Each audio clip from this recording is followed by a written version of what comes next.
In the first direct communication between the two leaders since his inauguration, U.S. President Donald Trump has addressed China's Xi Jinping in a letter stating the intention to develop a constructive relationship.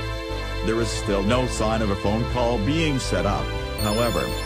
The letter contained a thank you for Xi's congratulatory note on Trump winning the presidency, and went on to suggest that the two countries find a way to smoothen out their relationship.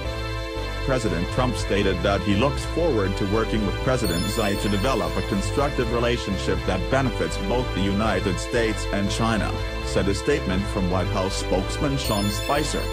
Despite this expressed intent at rapprochement, however, Xi only received the letter, even though Trump has held phone calls with more than a dozen international leaders since officially moving into the Oval Office. According to Reuters, the letter was received, but no formal reaction or comment followed from Beijing on Thursday.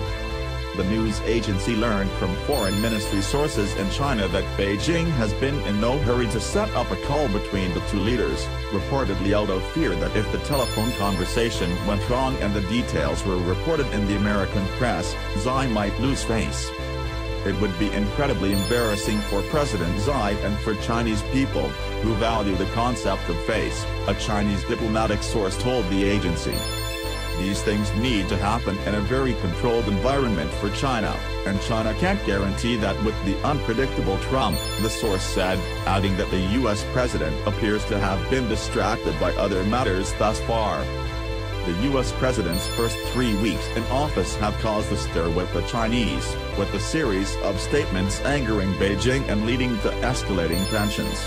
This particularly concerns Trump's questioning of the One China policy, which holds that Taiwan is not an independent state, but part of mainland China, as well as the president's allegations of Chinese currency manipulations and unfair trading practices, which Trump promised the American public he would address. In line with this, the U.S. leader has promised to impose new trade tariffs on Beijing. There is also the question of Chinese policies in the South China Sea, where it has been setting up a military presence by building artificial islets and laying claim to territories others in the region also contest.